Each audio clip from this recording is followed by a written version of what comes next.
Hello children, we will start to Assamese class 1 page number 80.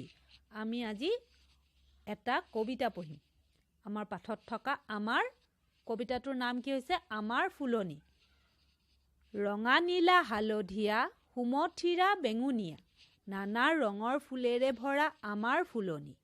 জাক জাক পখিলাই ফুলৰ মৌ চুহি খাই অতি মনোমোহা ই অতিকে শুৱনি।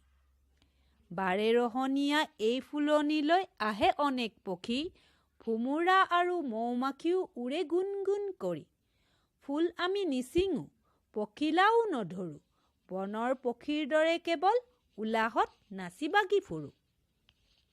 এতিয়া ইয়াত কবিতাটোত কি কৈছে আমাৰ ফুলনি মানে আমাৰ বাগিচা গাৰ্ডেন। ফুলনি মানে হৈছে গাৰ্ডেন। কি ফুল আছে কি ৰঙৰ? ৰঙা নীলা হালধীয়া সুমথিৰা মানে কি হৈছে কমলা ৰং। বেঙুনীয়া মানে পাৰ্পল। কমলা মানে কি হৈছে অৰেঞ্জ কালাৰ, হয়নে? ৰঙা ৰেড, নীলা ব্লু, হালধীয়া মানে হৈছে য়েল্লো। এইকেইটা কালাৰ আমাৰ বাগিচাখনত ভৰি আছে।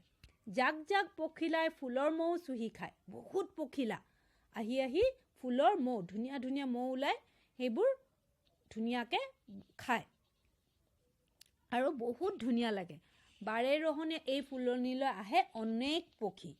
বহুত ধুনীয়া নানা ৰঙৰ পখিলা চৰাইবোৰ এই ফুলনিত আহে আৰু কি ভুমুৰায়ো আহে। ভুমুৰা বুলি আকৌ গুণগুণ গু কৰি যে আহে। মৌ মাখিও আহে, গোটেইবিলাক মৌ মাখি আহে, ভুমুৰা আহে, চৰাই আহে, পখিলা আহে। আহি গোটেই কিন্তু আমি কি কয় ফুলবোৰ নিচিঙো পখিলাও নধৰোঁ। বনৰ পক্ষীৰ দৰে কেৱল আমি ফুলবিলাক চাই তাতে নাচি ঘূৰি বাগি সেনেকৈ ঘূৰি ফুৰোঁ। আমি ফুলবিলাক ছিঙিব, ইয়াত দেখিছা ফুলবোৰ নিচিঙে। ফুলবোৰ এনেই ছিঙিব নাপায় হা। ধুনীয়া লাগে ফুলি থাকিলে। গতিকে তাৰপৰা মৌ হয়, এইবিলাকৰ মৌ বনাব পাৰি। চৰাই এইবিলাকে খায়, খোৱা এটা আহাৰ সিহঁতৰ, হয়নে নাই? গতিকে আমি কি কৰিব লাগে? ফুলবোৰ ছিঙিব নালাগে। এই কবিতাটো তোমালোকে মুখস্থ কৰিবা। ভিডিঅ'টো চাই ভালকৈ মুখস্থ কৰিবা আৰু কালাৰবিলাকৰ নামবোৰ তোমালোকে মনত ৰাখিবা, ঠিক আছে? আৰু তোমালোকক আৰু এবাৰ মই ৰিপিট কৰি দিওঁ। ৰঙা নীলা হালধীয়া সুমথিৰা বেঙুনীয়া নানা ৰঙৰ ফুলেৰে ভৰা আমাৰ ফুলনি। জাক জাক পখিলাই ফুলৰ মৌ চুহি খাই অতি মনোমোহা ই অতিকে শুৱনি।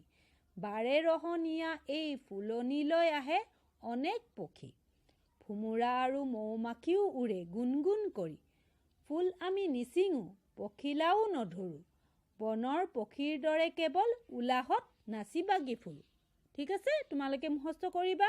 Okay, bye bye.